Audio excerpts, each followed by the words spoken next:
Welcome to the Grappling Grappling Rewind Podcast. Welcome to this week on the Grappling Rewind Podcast. In this week's show, we're going to recap Fight to Win 106 in Fort Lauderdale, Florida, and we are going to preview Fight to Win 107 in Boston, Massachusetts, Kasai Pro 5, and Quintet Females. Woo! As always, I'm your host, Maine, here with my co-host, Emil. We're going to leave that in. Fuck it. Yeah. We're not going to re-record it. Hell yeah. Dude, I'm pumped for fucking Quintet. And you're not going to be here. I know, but I'm still going to watch it. Have you ever covered a Quintet for the show? I have not covered a Quintet. I watch them religiously, and I've never been able to You've never been on the show. You always No, I've never been able to recap it. It's driving me fucking crazy, but I am going to preview the shit out of this one. Yeah, Emil sent me an amazing write-up of all the grapplers on Quintet because there's a lot of Japanese fighters on this card that make up the teams that I was less familiar with. I've seen a lot of them fight in some of the Japanese promotions, but I don't retain information well. So Emil was like, hey, I sent you this, and it's this giant write-up of all the grapplers. We're getting into that into the preview section, but before we get into that, news. Hell yeah. First piece of news that I want to say is we got a Rewind Recommends match this week. It's going to be in Fight to Win. And we're going to talk about it quite a bit. You didn't tell me this. Yeah, well, it's a surprise, man. I always get excited about these. So, in other news, Topology has added grappling results to the Topology page, which is really cool because now you can go look back at Fight to Win results and ADCC results, and you can actually click on grapplers and see like their MMA fights with their kickboxing fights with their grappling bouts in there. So I'm not sure if they announced how long that's been going on, but I have never seen it before until this week. So it looks like there's some results from ADCC trials for I think the West Coast trials, so it looks like they've just recently started doing that. I'm not sure how in-depth they're going to go, if they're only doing pro events or only doing major events for people's records, but it's really interesting to see that potentially we're going to have another database, much like BJJ Heroes, that'll actually track grapplers. So I can't emphasize this enough, like how important this is, because as we grow as a sport, you know, there's so many grapplers, there's so many events, and it's really difficult to track down a lot of these competitors. You know, there's high level competitors. It's nearly impossible. It's nearly impossible. Like I remember it still might be the case. Like PJ Barch didn't have like BJJ Heroes. I think he has one. It was who didn't have one? It was when Nathan Orchard beat AJ Agers at SUG, which is Chael Sona's promotion. We went to go look up Orchard's promotion, see like who else he had beat, because we knew Orchard. We'd watched him for years and years and years. But I went, who else has he beat? Like, is AJ the highest named guy he's beat? And we went, oh, he doesn't have a page. Yeah. David Garmo just recently got a page. He was after he had been on Quintet and stuff. Like, so the fact that Topology, like for all the results for Fight to Win, they have all of the grapplers and all the guys that have fights all linked in. You can actually, it's a larger database for like all of fight sports now, which is just amazing. Again, like Emil said, I can't express how excited I am about that because it's another database that we can pull information from and get better information about the fighters and help us better cover the sport. Yeah. So I am just beside myself with excitement when I found that. I was at my buddy Simon's house watching fights, and I was like, oh shit, you see this? He's like, what? I'm like, Topology added these results. And he was like, whoa, what's going on? And I like walked him through, and I basically told him why I was so excited. And it was a good goddamn So day. if you're a fucking grappling nerd like me and Maine, this is a big deal. Yep. In other news, last week we missed someone that also has the ability to Grand Slam. Oh, yeah, that's right. Kanan Duarte is currently in the process of potentially Grand Slamming. So he joins Levi Jones-Leary and can't remember. Fionn Davies. Yeah, Fionn Davies. That's right. And probably someone else. There's probably others. So we just forgot that completely. We will alert you guys. But yeah, Kanan Duarte's on a fucking tear. Andre Galvao just posted on his Instagram, you know, congratulating him, being like, yeah, he's had his black belt for 8 months and he's already won fucking Euros and Pans. Like, I was like, fuck. First year's black belt. Oh yeah, they also posted him and Hinger, Galvao and Hinger were on with Israel Adesanya, who's about to fight for the interim belt for the UFC for 185 versus Gastelum, I think. He got his blue belt, or he's training in the gi as a blue belt, and I was like, that's terrifying. High level kickboxer has training in the gi now. Yeah, and like in completely non sequitur news, this is newsworthy because this guy is usually pretty quiet, but Eddie Cummings is like throwing some shade, I think, on his Instagram account. He just posted a photo with Felipe Pena gushing about training with him at Unity, and I think it's a funny coincidence that like this guy who doesn't usually post a whole lot about, you know, training with new competitors and stuff, is posting with like the only guy that really recently fucked up Gordon Ryan and submitted him. So you sent me that, and I was like, oh, that's interesting. Yeah, dude, Cummings is notoriously like he's a pretty understated guy. Like he doesn't talk shit. He also doesn't post a lot. Right, like, he doesn't post a lot. Very infrequently. Since he's been at Unity, he didn't post for like months, I think. I could be completely wrong about that, but we follow him, and I don't see his stuff pop up on our feed too frequently. He generally like keeps out of the like kerfuffle with like the Henzo guys. I remember like John Calistine and his buddies were going off for a while on social media about how like they were betrayed by Eddie Cummings or whatever, and Eddie never really responded. I think he's pretty mild mannered. So for him to post with Felipe Pena, I feel like that's his way of like, you know, sending a message or whatever. But a little bit of shade. Yeah, a little bit of shade. Yo, he got announced for Fight to Win. Hell yeah. So I think last time he was on Fight to Win 95, he pulled out and it was kind of quiet, and then he just got recently announced for one of the upcoming Fight to Wins. We're going to cover it. I'm not sure which one it is, and I should know that I can look at it at the break here before the next segment. But that was exciting. So hopefully we're going to see him back. We only saw him, I think we've only seen him like 3 times since 2016. Yeah, he had a leg injury for a while that sidelined him, but and then he changed teams, and he pulled out of EBI, and now he's finally back. Hopefully he's on the train to keep going. Is he announced for ADCC? That's a good question. I'm not sure actually. We should fucking know this. Yeah, we should. We're a professional grappling news people. Yeah. Yeah, we'll look into it. Always professional. So you got any other news? No, that's it. All right, let's move on to the recap section. On to our recap of Fight to Win 106 in Fort Lauderdale, Florida. This event paid at a total of $41,610 in salaries and commissions and was headlined by Cyborg Abreu versus Luis Panza.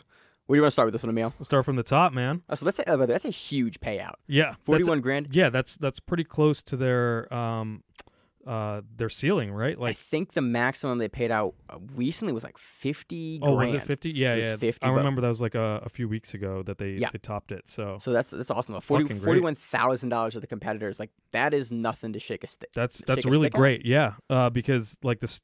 Typically, they're at around 30, I think. And 30 is a pretty good card. 35, 36 is real good. And then on the lower end, they'll go into like the 20s. Yeah, and this is a big that. card. But it's a giant Florida card with a bunch of black belts. Again, this card was fun as shit to watch. I watched this while watching the UFC, and the UFC ended like super early. And I was like, oh, sweet, Fight to Win. Like, I get to watch the finals for Fight to Win. And it was a good-ass night. So let's start. Let's want to start with top on this one. Yeah. So Cyborg and Luis Panza. Cyborg wins by decision, and this is just kind of like a pressure passing clinic from Cyborg.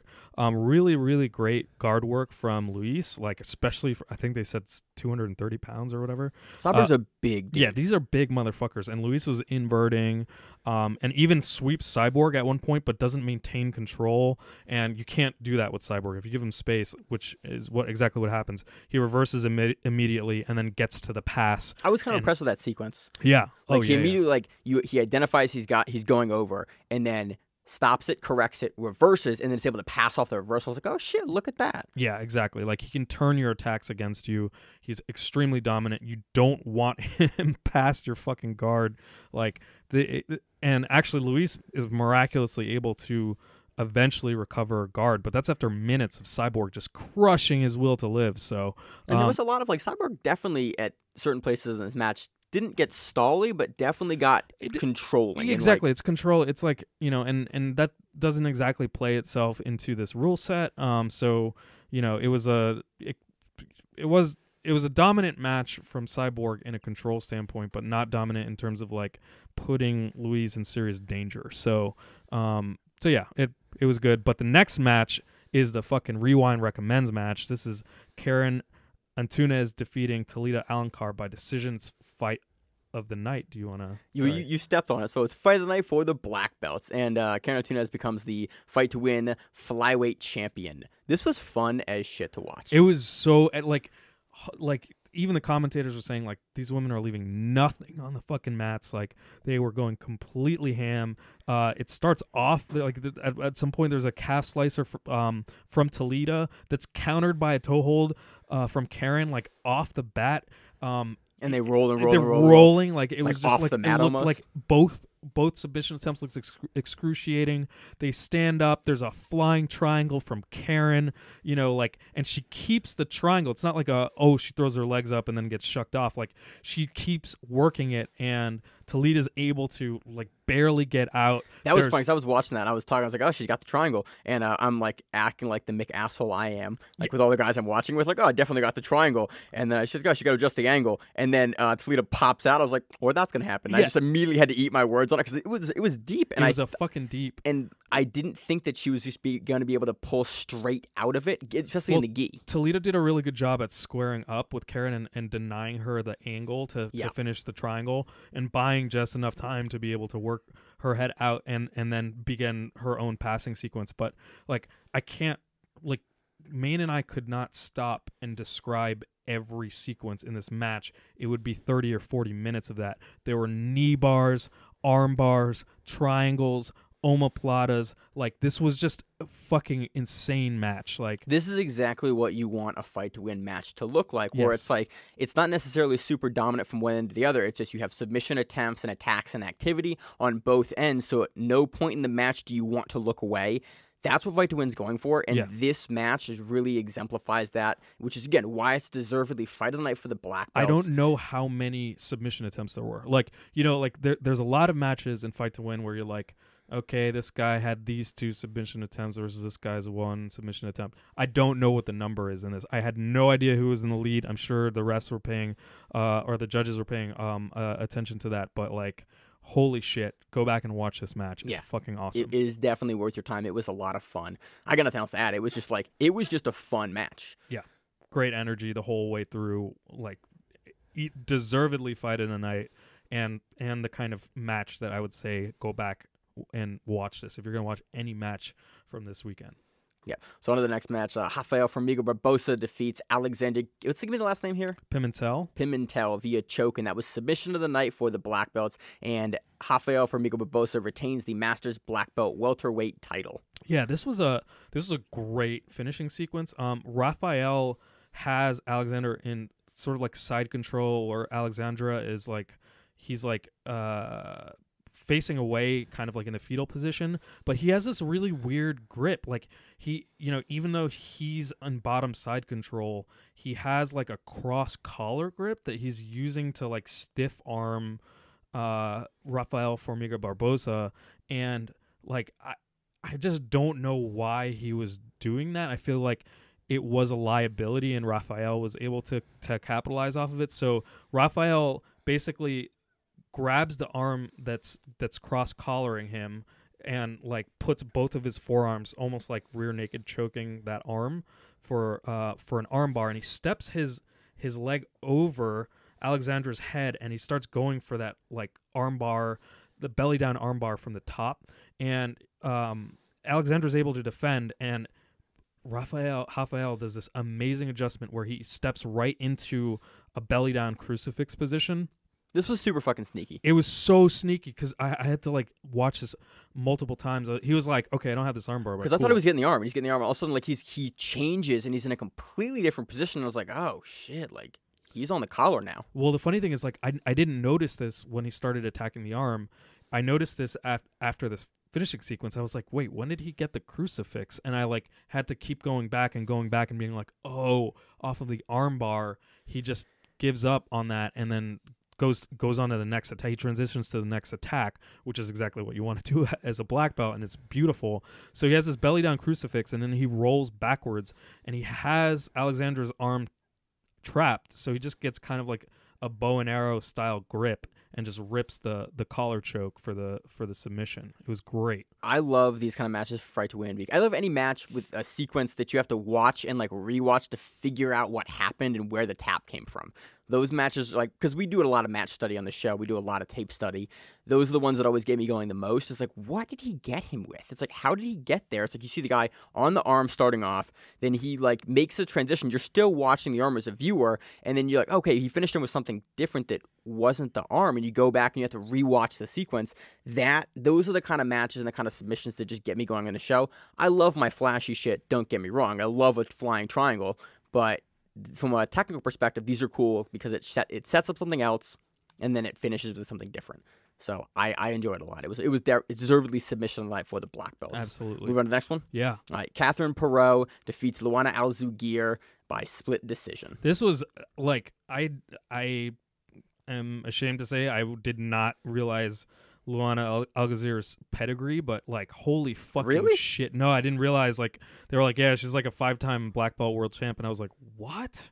And I was like, oh man, this is fucking huge. Like, and this was a fucking phenomenal match. Like, Luana starts playing half guard on her side, like really on her side. And at some point she's like nearly inverted. And she shoots a triangle while Catherine is able to stand up out of it to escape. And Luana does this slick transition right into a knee bar, which didn't look like it, like, you know, was a serious threat. But she's I thought it looked like a threat. I thought she was gonna pull the leg in a little bit and scoot the hips up, and it would be really, really deep. But it was, it wasn't super deep, but it was defendably deep. It was good enough for a sweep. But Catherine, even though she just got swept, counters with a nasty alligator roll toe hold. Like, and I think this was the deciding factor in the match because like Luana had to roll for her fucking foot's life. Like, oh yeah, it was just brutal. And it's you and Mai's favorite toe hold escape, which is just like, oh, gotta roll, my shit's gonna break. Yeah, exactly. It's you know, so she rolls straight off of the mat. Like, there's no question that, like, if she didn't do that, like, her ankle was getting broke. So I'm pretty sure that was the submission attempt that, like, really defined that decision. Yeah, but again, it was close. It's a split decision. Real close match, really entertaining. Yeah. On to the next match. Vitor Slosher defeats Kevin Gallagher via decision to become the Fight to Win Masters Light Heavyweight No-Gi champion. So this dude, every time it's a Masters match, it's just a mouthful to get through for me. Yeah, I was laughing because this match was like, it started off like big boy jiu-jitsu, and you know, there was a lot of collar ties, there's a lot of closed guard, but then it really like heated up towards the end. Kevin hits a fucking gross heel hook on Vitor in this match. Dude, I was watching with Simon. He looks away from the screen and went, oh, because his leg was turned around. His leg was turned at an awful angle. Now, here's the thing. I made myself go back and look at this because I was like, there's no way his knee didn't explode. And actually, there's a reason why this didn't happen, and that's because Vitor did not pinch his knees. So he has his top knee where it should be, but his bottom knee, you can see there's like a 6-inch gap. Like, he's nowhere near pinching it. And, you know, if you can't pinch the knee, then what happens is all the pressure that would go into the knee from that twisting motion goes into the hip. And the hip's it has a lot more flexibility. And so, you know, Kevin has a pretty flexible hip, evidently, and, like, you know, he's able to turn his leg out in an angle that looks really gross. But if you look at it, it's not his leg twisting at the knee, it's his leg twisting at the hip. I don't know what you saw, but I watched this one time because it was gross, and I saw the knee pointing one way and the heel pointing the opposite direction. Now, that's what I saw with my CNIs, Emil, and it was gross. If you look at it, like, the knees aren't pinched, and that's why the torque is not in the knee. It's in the hip. I'm gonna have to go back and rewatch, but I watched it once and I was like, look, if he's not gonna limp off the mat, like, he's got flexible knees or something, because that hurt me to watch. And again, he doesn't look like he's in pain at all. Like, you see him, but it wasn't. You see guys because when they get their shit broken with a heel hook and they no-sell it. He didn't look like he was doing that. He just looked like he had the flexibility in place. So yeah, that makes sense that he was moving the hip there, but it looked like it for what I was looking at, because I'm looking at the knee. When you're watching these submissions, like, I'm looking at usually the long bone of the leg, like the shin bone, and the knee and the heel. I'm only looking at that section of the leg. I'm not looking at the other section of the leg. So from what I saw, I was like, this looks terrible. Yeah, if you can force yourself to go back and watch it, you'll see that the knees aren't pinched on the leg. So basically, think about it as he had his knee line clear because there was nothing pinching it. Right. But he still had, dude, you can still blow a guy's knee when you're not pinched like that. Like, you can still do it harder, but if you are able to turn the foot enough, it'll still, like, my leg will still fucking pop. If your hips are tight, yeah, definitely. But evidently, Kevin's is not, so. That wasn't even a finish sequence. That just happened during the match. Yep, that's right. So Vitor's able to survive this, and he immediately goes on the attack, and he gets to the back and he starts attacking the rear naked choke aggressively because he knows he's down. Yeah. You saw, like, that was they were kind of going back and forth into that point, and then Kevin locks up that heel hook and like gets it, like he's up on the scorecards. Like that is a deep, nearly finishing submission attempt. Vitor knows at this point that he's got to pick it up and he's got to put up his own submission attempts or actually submit Kevin here, because like that's about as deep as you can get. And he's legitimately going completely nuts on this. And what was cool was like this, we've seen a lot of body lock back control, but he didn't use that. He used the one like outside hook control for the back control, and he reminded us exactly how dominant that position is. It's really good. So basically he's not his triangled his legs. He has his legs, so he's only kicking out one leg. He doesn't have the hooks in. He has one hook in, the other hook is out, and instead of, and he has that hook behind the knee. It's what Wagner does. It's what Lovato does. It's what a lot of the guys that don't use the traditional body triangle do. They use the one leg control in place of that, and it's really good. And he's able to keep Kevin in place for a pretty decent amount of time there and start fighting the upper body. Oh yeah, no, it was great. He's able to. So Vitor wins by decision.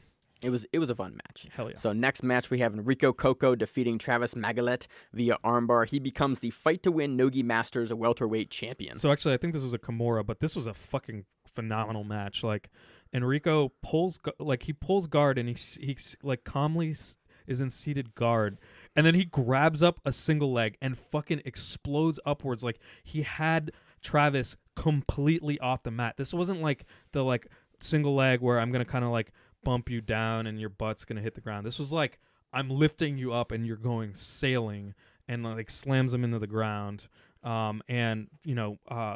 Travis like is able to roll with it. He actually and so Enrico's on top, and he tries to drop into a really nasty toe hold, but he goes so fast that like he loses control of the toe hold, and Travis gets to a cool position. I really like this. It's like it's a calf slicer. It's like right before you get the calf slicer when someone's doing like a running escape from a leg lock.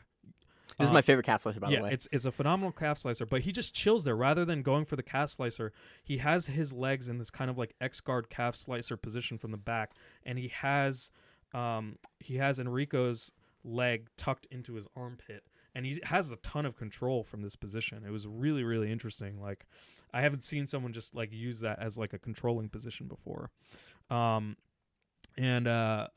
was outstanding, and like Enrico's able to eventually get out, and then just fucking lands an incredible blast double as well. Like the takedowns that Enrico hits in this match were really great. And at that point, Enrico takes control and he yanks out Travis's arm for a Kimura from top side, and Travis taps immediately. So I don't know exactly where like the injury or submission occurred, but it looked like he had a full-blown shoulder injury. Yeah, Enrico's strong as shit. Yeah. He grabbed the fuck out of it and went ham on it. Yeah. Like, it makes sense. So that was a fun match. Anything else to add on that? No. All right, next match we have Orlando Castillo defeating Frank Duke Livroso via armbar. We have Rodrigo, man, you do names. Francione defeating Mauricio Gomez by decision. We have Daniel Fundura defeating Mauricio Gomez by decision. Efrain Ruiz defeats Ken Berman by decision. Sam McCoy defeats Alan Salgado by split decision. Felipe Amarante defeats Joseph Rivera by decision. We're still in the black belts, by the way. Oh, yeah. That's how many black belts were on this card. We still got We're more. Still in the black belts. Maiko Arujo defeats Eduardo Goncalves by decision. Jim Allers defeats Jake Ferreira by decision. Lucas Santos defeats Felipe Rodriguez by decision. Andre Felipe defeats Adam Sepulveda by armbar. Adam Ferreira defeats Martin Davila by calf slicer. That is done for the black belts. Under the black belt judo matches. We've got 3 judo matches. Ryan Resser defeats Jack Dowley by decision. Nathan Kearney defeats Oscar Rosa by ippon. That was fight of the night for the black belts. I'm reading through notes here. Emil's like over looking at the right thing. This was an amazing, like this is deservedly fight of the night for the judo matches. It's an amazing pace. Like grips do not stall this match. Like frequently, judoka can like kind of shut down a lot when they get their grips, but they don't give a fuck. Do you mean get stally, Emil? Yeah, there's none of that here. But this is the old school judo rules. So you can go for the legs. You can do a bunch. Like I like the judo rules that Fight to Win does, and we'll get into a little more of that here in a second because it'll come up in this match. But I really enjoy it. So there's a little bit of discrepancy between what the commentators were saying and how Seth was scoring it that didn't get resolved to the end. It seemed like the commentary staff didn't really have a full grasp on exactly what rule set Fight to Win Judo uses. Right. And I think that was kind of evident. They were honestly pretty open about it on the commentary, and you could hear that, like, okay, they didn't really understand. They didn't really know exactly what would be scored as an ippon or exactly what the format for what was going on was. But because we've watched judo and Fight to Win Judo, we're going to break it down for you here. Right. So off the bat, there's a controversial scoring, and Maine and I just had to go back and rewatch this and debate as, total judo white belts as to exactly what happened. But basically, I'm white belt as fucking judo. Yeah, Nathan hits a beautiful kataguruma, which is the fireman's carry, on Oscar, and as Oscar is hitting the mat, he initiates a sumigaeshi, my favorite sacrifice throw, which is kind of like the overhead rolling throw. And how do you score that, right? Because do you score the sumigaeshi?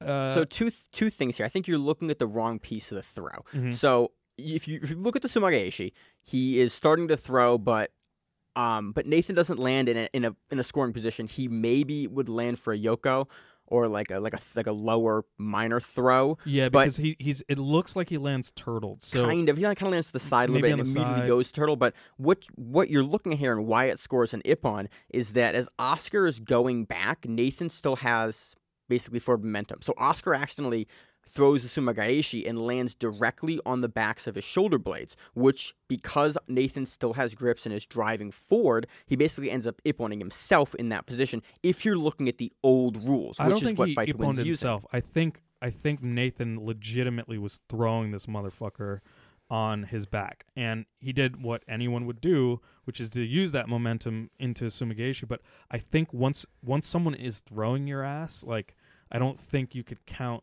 a sacrifice throw as a counter. Like, welcome to the white belt section of this podcast. Right, exactly. So utter speculation by me and Maine, but basically Seth scores this as an ippon for Nathan. And he put it up on his Instagram after, like, hey, do you think this was the correct scoring? There's a lot of debate in the comments. There's a lot of debate, and a lot of people are going, yeah, it's the correct scoring. A lot of people are going, well, is it the new scoring or the old scoring, or what old school scoring are you using, or is it using IJF scoring? Really interesting, honestly. Like, and I love rule debates, and I love this sort of thing, which is kind of a big reason why I like judo, because judo gets super nitpicky for names and is it a throw? Is it like a major throw? Is it a minor throw? Is it a scoring throw? I really enjoy that. It's a great sequence anyway, and there's a ton more great sequences in this. Like later on, Nathan tries. It looks like goes for double leg, which actually doesn't count as ippon. And Oscar, so that's why I get confused, because in my eyes, if you're going to do old school rules, then double leg would count, but double leg doesn't count. So it makes me even more confused. You can grab the legs, but you can't blast double somebody. Well, you can't score off a blast double. Right. You can do it. You just can't. It cannot score as an ippon. So if you want to get to the ground that way, it's totally fine, but it's still not going to score as an ippon like it does in yesteryear judo. So Oscar hits like off of this double leg. He goes again for the sumigaeshi, but this time Nathan reads it perfectly and does like a posting on the head, like tripod leap over into side control. So then at one point Oscar is on the back attacking a choke in the corner of the mat, and they are fucking going hard, and Seth like calmly gets off the mat and waits for it, and they begin fucking teetering off. Because Seth knows they're about to fall off the mat. Yeah. And these guys are like he's not reffed many matches. I think this is probably only like the 5th match he's ever reffed, but he is a high level black belt in judo. He's a black belt in jiu-jitsu. He knows where guys are going, so he preempts this by getting off the mat. These guys are so far off. Like, I think their heads are actually below the mat. They're like literally falling off, and Seth just like fucking lifts them up onto the mat like 2 grown-ass men, like no fucking problem. And Seth's a big dude. He's a big dude, yeah, for sure. I don't know what the hell was going on here. Oscar starts arguing with Seth about something, like during the reset.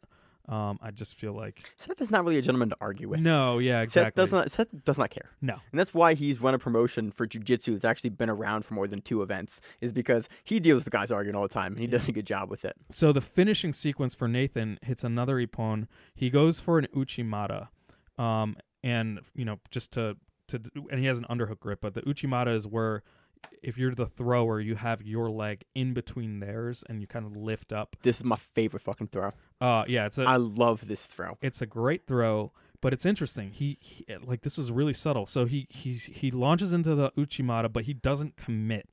And so Oscar counters by sort of like sitting back into a squat to kind of throw Nathan over Oscar's shoulder, but Nathan removes his leg from Uchimata in the like while they're falling down and basically like drives Oscar's shoulders down into the mat for Ippon. So this was fucking great match, like just really, really explosive, confusing, but like awesome, like varied judo. Like sometimes you'll see people spam the same judo throws over and over again. In fact, frequently you see that. Well, honestly, in judo, usually I think I heard years they say and years like ago, you get like 2 moves that you do. It's a good a black belt in judo is like a master of 1 throw. A world champion is a master of 3. And it's basically like the guys, you have the throw that you do really well. Yep. And again, I forget who I heard. I heard that from my old judo coach back up in Maine, but it's just it holds true, and you see that guys have the throw they like. But this match, you saw a huge variation of throws, working different techniques, and I love this for a couple of reasons because I like seeing more judo, but I also like that it's making me learn judo and judo rules, and matches like this are forcing me to go back and look at my understanding of the rules that I do know for judo and give me a refresher for like, okay, like if we're going to talk about judo, I've got to be more knowledgeable, and I've got to bring my level up so that we can talk about it, intelligently. Right. So next judo match, we have Randy Jimenarez defeating Bobby Lee by decision. On to the brown belts, finally. Wenis Nogueira defeats Matt Janzer by decision. Thiago Alves defeats Steven Nicholas by decision. Abby Passanelli defeats Gina Sanchez by decision. Adrian Lopez Valdez defeats Joao Costa by decision. Dan Dykman defeats Mohamed Schumann by rear naked choke. Solon Thomas defeats Stefan Heaven by decision. On to the purple belts. Kai Abuan defeats Pedro Ramos by decision. Anthony Hine defeats Stalin Velasquez by baseball bat choke. Matthew Arias defeats Kevin Granados by decision. Alex Costan defeats Roy Echeverria by decision. Renard Gonzalez defeats Corey Tyler by armbar. Adekola Williams defeats Felipe Valentin. On to the kids and teens results. Jasmine Rocha defeats Kristen Bonales by decision. And she becomes the Fight to Win Teens Flyweight Champion.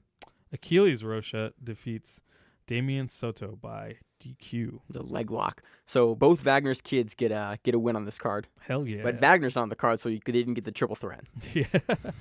Jorge Fernandez defeats Sydney Katz by rear naked choke. And that was submission of the night for the kids and teens. Ethan Tran defeats Callias Nazario by decision. And that was fight of the night for the kids and teens. So that does it for a recap of that event. Anything else you want to add? It was exciting, man. This is a lot of fun. Dude, we got a rewind to recommends out of this one. Hell yeah, absolutely.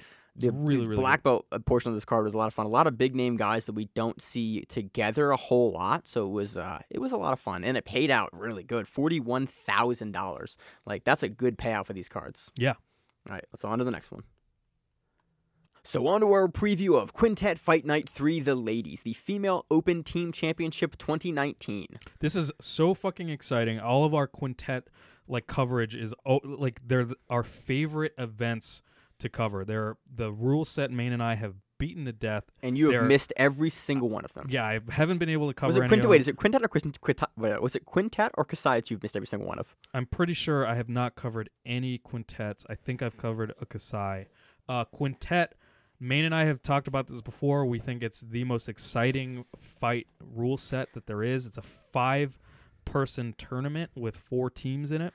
So basically what it is there are 4 teams, and each team has 5 members. For the fight nights, they're typically lightweight. You have to be under 360 kilograms for your total team weight overall, and then the first member of your team goes out versus the first member of the other team, and then they fight. The winner of that will stay on. Yep. If there's a draw, both competitors are eliminated, and it's the first team to eliminate the other team. Now, then once that happens, the other 2 teams go, and then the final 2 winning teams go against each other in the finals. So the winner stays in is a really important feature to this overall rule set. The reason being that as our friend Alex said, you're losing until you win. Like you basically, unless you submit somebody, you're a liability for your team. So drawing, you're a liability for your team because you're getting knocked out. But that goes two ways. Like, let's say you are Gio Martinez versus Satoshi Ishii, and there's about a 200-pound weight disparity between the two of you guys. If you can draw Satoshi Ishii, you can take him out as the smallest guy for your team, one of the bigger guys on their team. So we've seen it happen both ways before. Right. Other way, we saw Gio beat Hassan Rita at one of these as well, where the smaller guy beats the much bigger guy. And so you get some really interesting matchups, and there's definitely some strategy to either one. We saw the Fat Ninja beat Hassan Rita last time, or sorry, they drew, where he really, they both stalled each other out in order to get both those people out of the tournament. And so there's a lot of gamesmanship. We're seeing some playing of the rules, but usually it creates fast, fire, entertaining matches because people are there to submit, because your goal is to submit your opponent because you're trying to win for your team. Right, exactly. I think the pressure is you need to perform for your team. It's a little different if you're the only person who has stakes in the match. I think if you get exhausted, your mental toughness wanes, you can give up. But when your team is riding on you, I think people tend to pour it on a lot more. And they also, Quintet typically has a bunch of people that produce exciting matchups. They have very few grapplers that get selected on these teams that produce boring matchups. So You want to get into the grapplers for this one? Let's do it. We actually had a request this week to sort of go a little bit more in depth into all of the competitors, and we're happy to do that.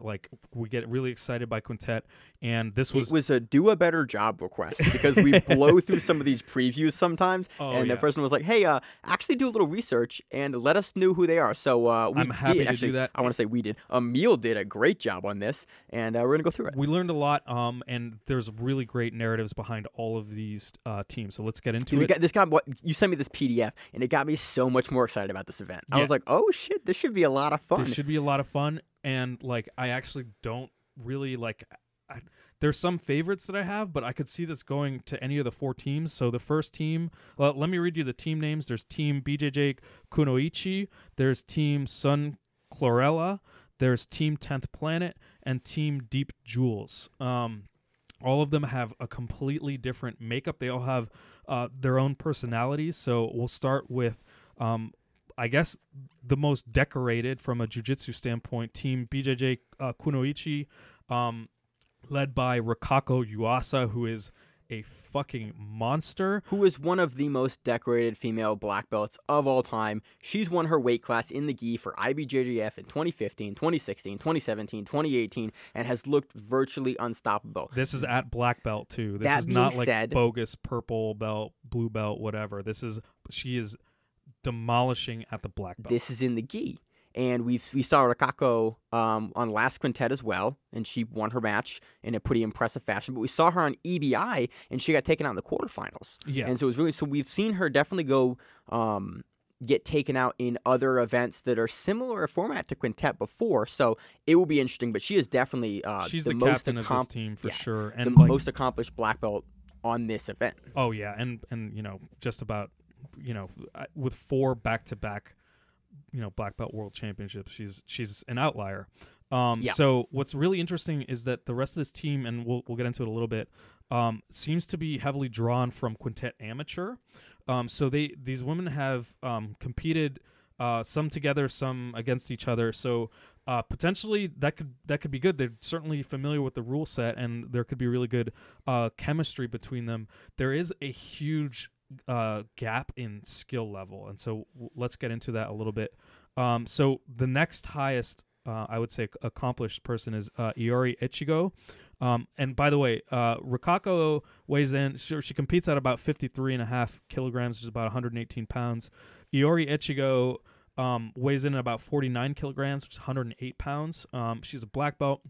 She lost to Maisa Bastos by decision at the UAGJF Tokyo Grand Slam in 2018.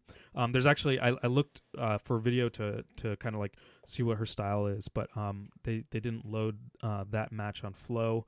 She has a draw in amateur quintet, and that's about the extent that I know about her. But she is an accomplished black belt and has been out on the competition circuit and going against that high-level talent. So she has that experience, and I think that's really going to carry through, and it's going to be important to have other people who have that good experience. So, but again, definitely on the smaller side here. Yes, exactly. Again, a lot of the women for this event, a lot of the Japanese women are significantly smaller than a lot of the American and Brazilian women that we're typically seeing. So for me, it's a little bit of a shift because I'm not used to seeing as many women that are in the 100, 108, 120 pound category. I'm used to seeing women that pretty much sit in the 120s, the 130s, into the 140s.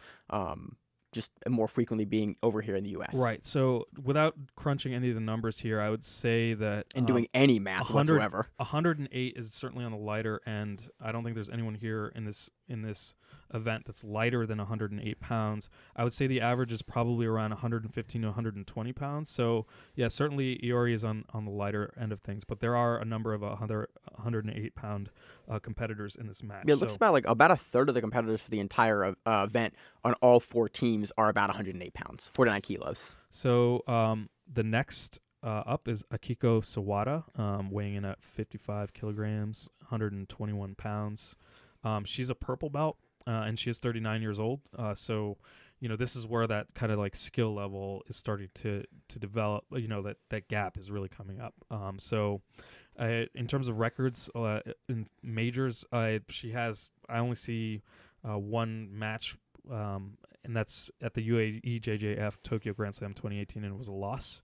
So there's not a whole lot of information aside from that. And again, what we do know is that she competes at purple belt, so certainly not as accomplished as the other two black belts on the team. Next, we have Yuki. Why don't I try to read the names, Emil? Sogayuchi. She was on Amateur Quintet 1. Again, don't have a ton of information on her at that point. We also have, give me the name. Nanami Ichikawa. Another purple belt. I'm not sure if she's on Amateur Quintet or not. We couldn't find a whole lot of information on her either, but there's definitely a reason these women are on the teams. We've seen plenty of purple. We don't want to just discount people that are purple belts here because we've seen plenty of purple belts go on EBI and go on other big runs. Look at West Coast trials, look at East Coast trials for ADCC. It's not necessarily out of the realm of possibility that you have some sleeper purple belt that's outstanding, but it is a piece to talk about. Yeah, and so I just will end with saying overall, Team BJJ Kunoichi has the highest level person, but I would say probably has the highest disparity in overall skill set. So I think that's would be pretty reasonable to say. Yeah, exactly. So let's go to the next team. Team Sun Chlorella is an amazing, I was looking at this. They basically all of the team members here have extremely strong wrestling backgrounds. Yeah, to say the least. They have Sara McMann on it. Yeah. Sara McMann, 2004 Olympic silver medalist. Yeah. That's saying that strong is an understatement. But everyone else here has significant wrestling experience. I will say this team is a little bit older on average, though, so that could play out, especially as you have these long. Some people might have to step in and win multiple rounds. So usually always in a quintet. Every single quintet we've ever watched, you had someone going multiple rounds. Yep. That's the format. That's how it starts. So let's start with the first person on the team. So this is Miyu Yamamoto. She's 49 kilograms, 108 pounds. She's 44. She is the freestyle world wrestling champion in 1991, 1994, and 1995. She's also notably Kid Yamamoto's sister. And rest in peace. They have a huge wrestling tradition within that family. She's a rising star. What's interesting is she's 4-3 in MMA, and all of her losses are by submission. So you should go back and watch her fights in Ryzen. She puts on some good fights. Yeah. I like watching her fight. I will say, having your losses by submission, I know MMA is a different beast, but, that could be a liability. Sometimes wrestlers have difficulty breaking some habits that can be liability in submission grappling. Yeah, especially if you're a multiple-time world champion. Yeah. So on to the next one. Let's move. Sara McMann, like you said, 2004 Olympic wrestling silver medalist. You know her from MMA. You've seen her grapple. She's really fucking good. She's amazing. 61 kilograms, 135 pounds. She's certainly one of the heavier grapplers in this tournament. She's 38 years old. She also has a 2003 World Wrestling silver medal, and her last 2 MMA wins have been by submission, but her last 2 MMA losses have also been by submission. So there was some contrast there, Emil. Yeah, you said that with like the sexy Emil voice. Well, like, I'm just saying, 2 and 2. You never know. You're trying to like build your own narrative here. Well, I'm just saying that sometimes again, wrestlers, and MMA's. I'm just trying to speculate off of MMA here, which is a different sport than submission grappling. But when you have losses by submission, it's a little bit different when you're like, oh yeah, this person hasn't been submitted. They have very good submission defense. So next up we have Micah Nagano, who's 52 kilograms, about 114 pounds. She's 35 years old. She's an amateur wrestler starting when she was a kid. 13 of 15 MMA wins by submission. See, this is what I'm talking about. This is a submission expert right here. So 13 out of 15. So it's like if you win in MMA, you're probably submitting the person. Yeah, exactly. So this is Micah seems to be a submission expert. Her last MMA loss was to Miyu Yamamoto, her team captain. So that's just a hilarious, It's a small world. Yeah, it's a small world. It's a small world at the top. Like join my team, join my grappling team. Next up we have Megumi Sugimoto, 55 kilograms, 121 pounds. She's 28 years old. The youngest on the team by far. Oh yeah. By almost 10 years. Yep. Also has a wrestling background. She's 2-2 in MMA, with 1 loss by submission and no wins by submission. So not a whole lot known. Also not a whole lot known about Miyu Ikemoto. So this is the second Miyu on Team Sun Chlorella. I believe they announced her only recently. So she was. When I posted all the TBA pictures, slot. when I posted all the pictures, there was a TBA announcement, and she is the 5th member of that team. Yeah. So that's anything else. If we want a Team 10th Planet, the women that I'm familiar with because they're over here on the U.S. for the most part. Give me the first name, Emil. Well, I'll say overall, Team 10 Planet. There's these competitors have good, varied submission grappling experience in different formats, different rules. There's some real heavy hitters on this team, and certainly I would say overall 10th Planet has, as a team, I can't think of another grappling team that has more women that I'm familiar with. No, right? Not that we see on a regular basis. I mean, there's plenty that could have in the gi events and IBJJF, but as far as women we see getting showcased on submission only stuff and professional stuff, I'm pretty sure 10th Planet has the deepest talent pool. So they are. I would say if there are any favorites, but they also here, have one of the largest teams that we see showcased the most frequently too. So there may be a little bit of spectator bias there for that as well. Yeah. But I don't want to speak too out of turn. That is a big piece of why we know a lot of them is because they're featured on a lot of different events that we cover, at a pretty regular frequency. So if I had to venture a favorite team, I would probably put this on 10th Planet.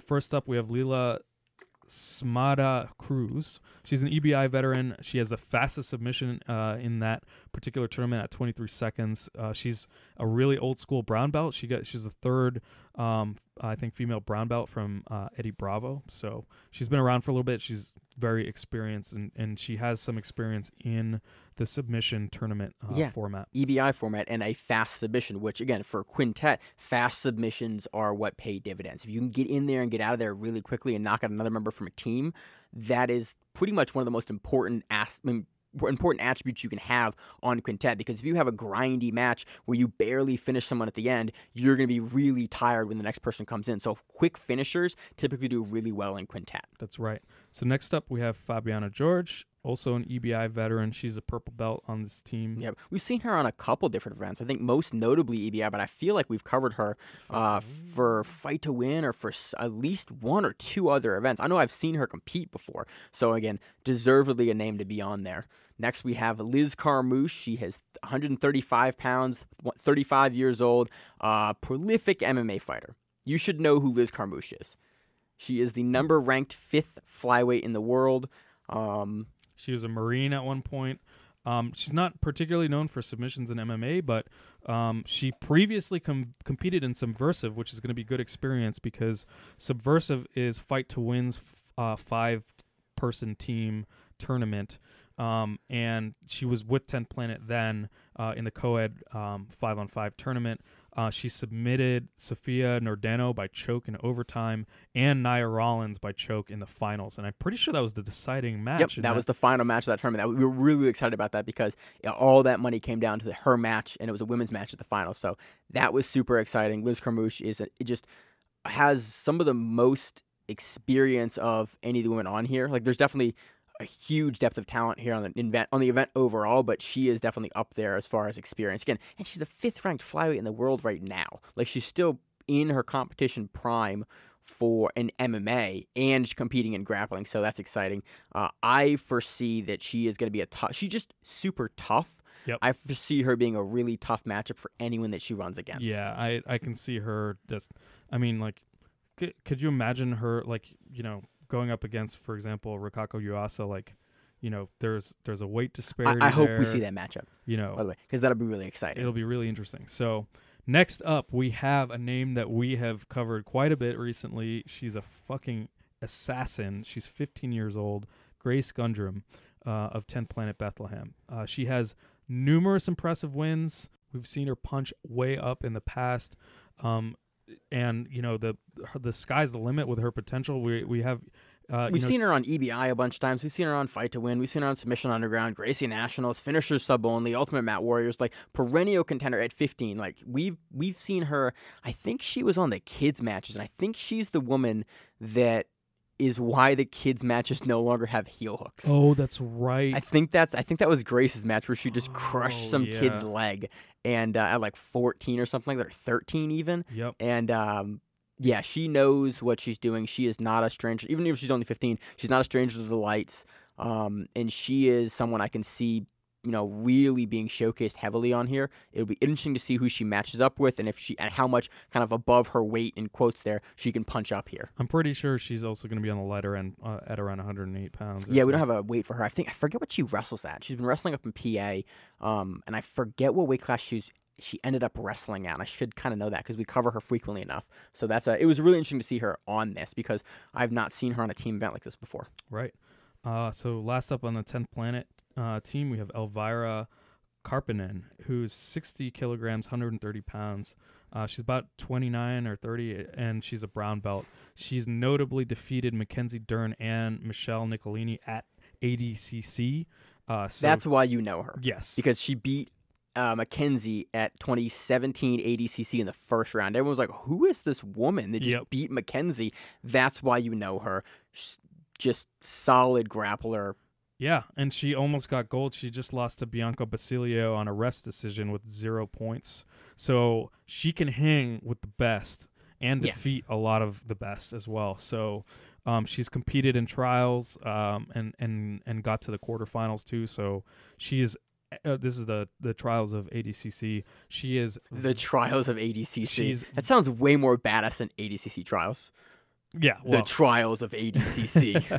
Well, and obviously she was in the main tournament as well. So, the World Championships for ADCC. Yeah, she has tremendous experience here, and definitely going to be an anchor point for that team, especially being 130 pounds. So on to the final team, we have Team Deep Jewels. This is mainly a pro MMA fighter team, typically fighting in Deep Jewels, which is a Japanese all-female MMA promotion. I'm a big fan of them. They really showcase some really cool Japanese talent, and as far as the female-only organizations go, it's really them and Invicta, and there's another one I'm blanking on, but they really have some of the top women in the world for there. So if you're competing in Jewels as a woman in mixed martial arts, you're really at the upper echelon of women, probably not in the UFC. It's really, I would even put them above like an LFA. They're really like one of the top female promotions in the world, especially for Asia.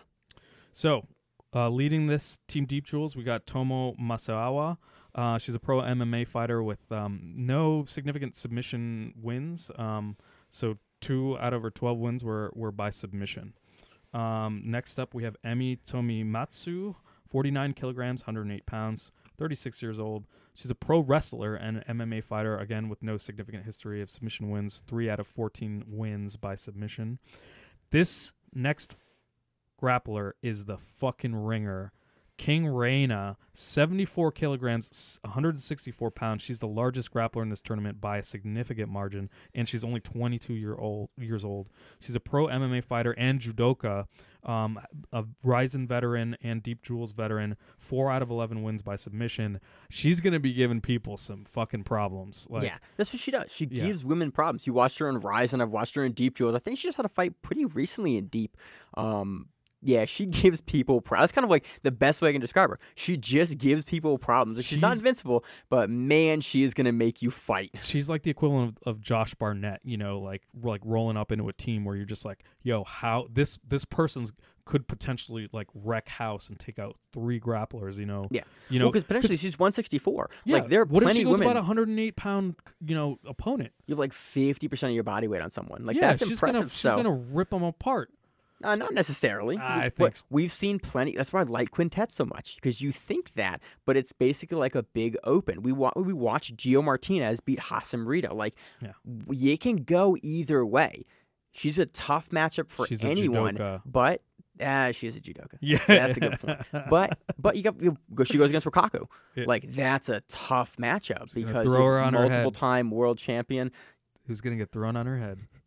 You're hedging your bets, Emil? I'm just excited to see this. You know, like it's you know, Japan sometimes puts on these really great, like really lopsided matches. I think whoever even they have a name, Emil. It's called Freak Show Fights. Freak Show Fights. It's like Hong Men Choi fighting anyone, Bob Sapp fighting anyone. Yeah, Freak Show Fights. Yeah, so she's outweighing, I think, the next heaviest person by about 35 pounds. So that's a lot. I think Liz Carmouche is the next heaviest at 135, so she'd be about 30 pounds heavier than Carmouche. But I think, honestly, Carmouche cuts to get to 135. Yeah, she might come in a little bit. So I assume Carmouche, because we have their fight weights listed here, and I don't think anyone, because, again, the limit for the weight here is 360. I don't think anyone here is probably cutting any weight. No. So I would guess that everyone's probably coming anywhere from 5 to 15 pounds at least above that weight. I would honestly not be surprised if if Liz came in at like closer to 150, honestly, and Reina came in closer to probably almost 170. Yeah,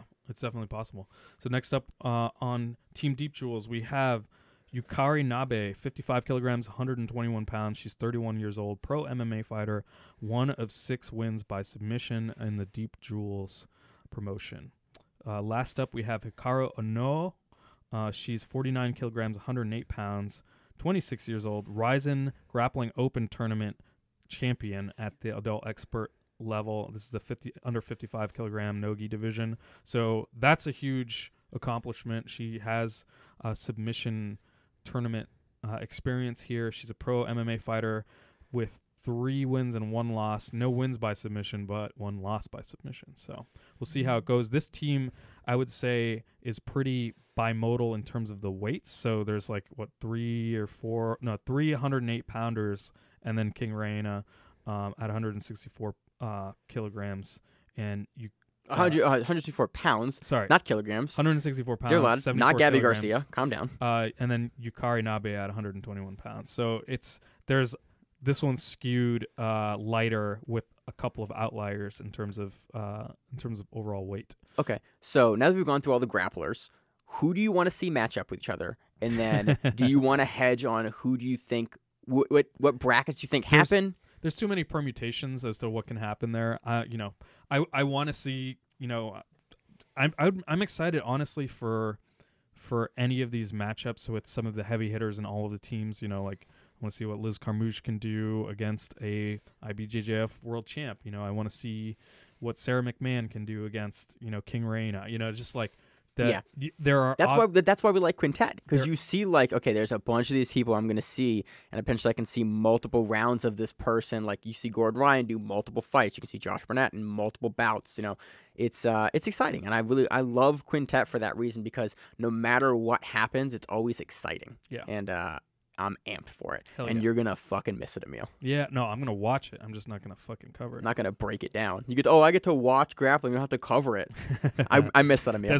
I miss that. That's secretly why I'm always out for Quintet. I'm just like out getting drunk and watching awesome grappling and not having to worry about taking notes. I'm sitting in my basement yelling at the screen. Oh, we got him.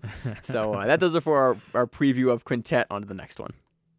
So on to our preview of Kasai Pro 5 happening in New York on April 6, 2019. This event features some super fights and an 8-man, 205-pound tournament. Oh, and, Maine and I had to do a lot of deep diving into this competitor list because, we definitely, we're not familiar with you guys. Oh, wait, everyone on here is a fucking marquee name. Holy goddamn shit. This is insane. We have Felipe Pena, Craig Jones, John Thor Blank, Kanan Duarte, Aaron Tex Johnson, Jackson Souza, Rustam Chizev, and Pedro Mourinho. Who is the qualifier winner for the 205-pound for Quintet. God. Sorry, Quintet for Kasai. We just talked about Quintet for like 35, for probably an hour almost. God damn, dude. That is an 8-man bracket, dude. So, and the best thing about this bracket for Kasai is they do it in the 2 sides. Yep. So you're going to see a round robin for half the bracket, which is the 4-man, and then you're going to see the finals. Basically, each person's going to go against each other on the one side of the bracket, and the other sides, everyone's going to go against each other, and then the winners of all those go against each other. So we're going to see a bunch of these people match up, and I am excited. I'm having great difficulty picking a front runner here. Well, it honestly, a lot of it depends on where the brackets end up. Like if you put Craig, Felipe, Kanan, Rustam in the same side of the bracket, like good luck picking that. Yeah. Like I think honestly of all the guys here, Felipe Pena is probably the guy that if I would have to make a guess could take it, but Kanan could take it. Doing it too, yeah. Honestly, Tex could come and break people's feet, could take it. Rustam could take it. Jackson, I mean, everyone on here, this is cool.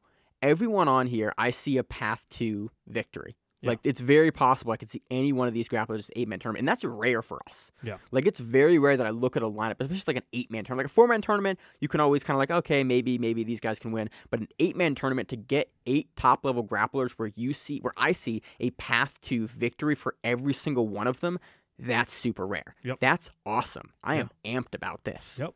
I can't wait to see it. The super fights are also very compelling. We have Marcus Tinoco versus Hamilo Bahal.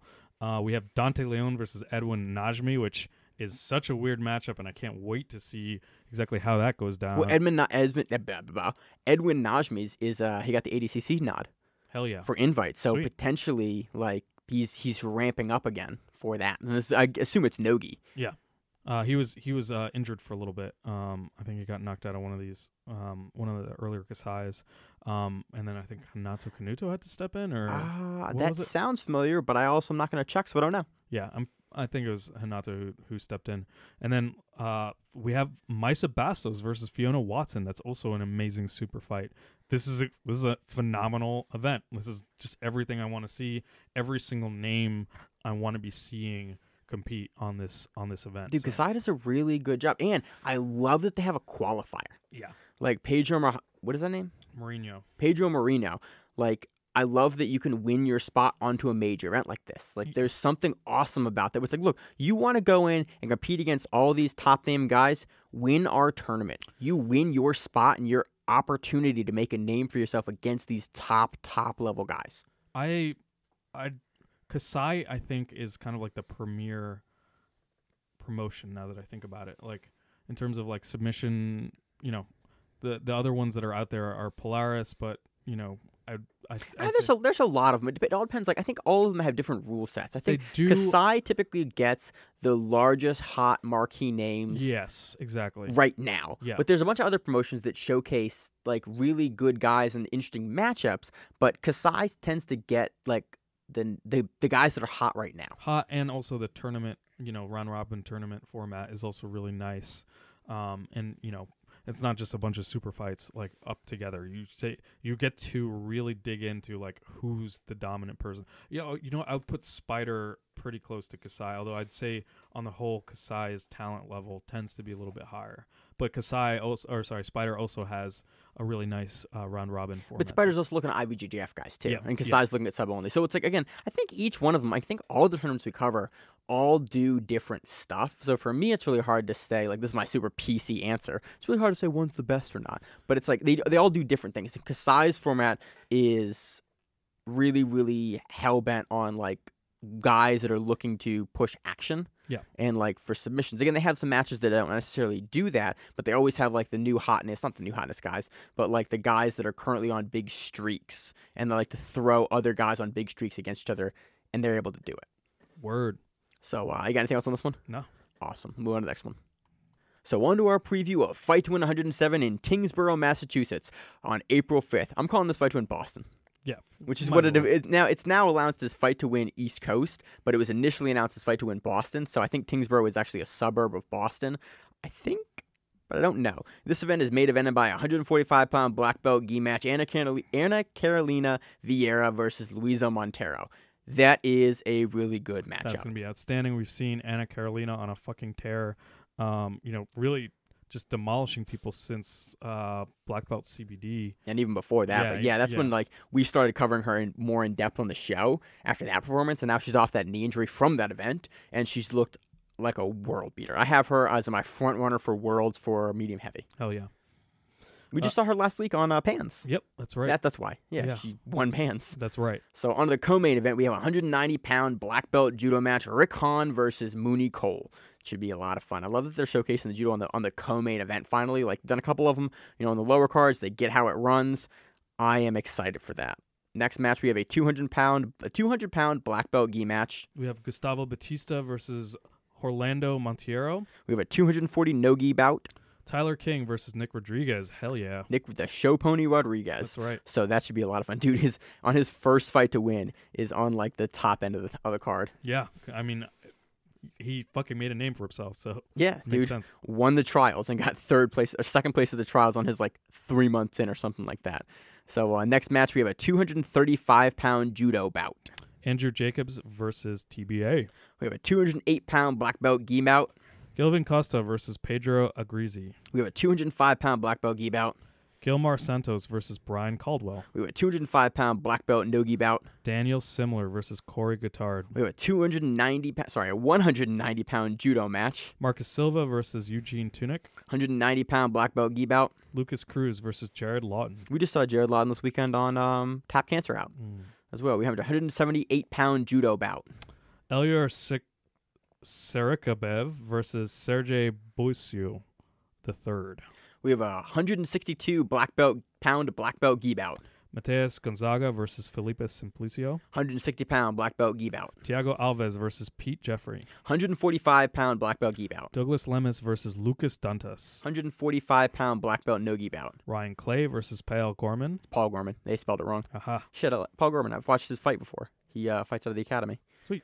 We have a 145-pound black belt no gi bout. Tracy Goodell versus Amanda Buckner. Oh shit, Amanda Buckner is the co-owner of the academy with J-Jack. Yeah. They just finished their podcast recently. J-Jack for years ran a podcast called the J-Jack Conceptor Podcast, and they just had their last episode. I want to say 2 or 3 weeks ago, and it ran probably from like 2013 until like a couple weeks ago. So he finally finished the show out, and so it's super exciting to see Amanda compete again. She came out of retirement, I want to say last year, for a fight to win that her and Jay were on. They both came out of retirement for it, so it's super exciting to see her fight Tracy Goodell. That'll be a really tough matchup.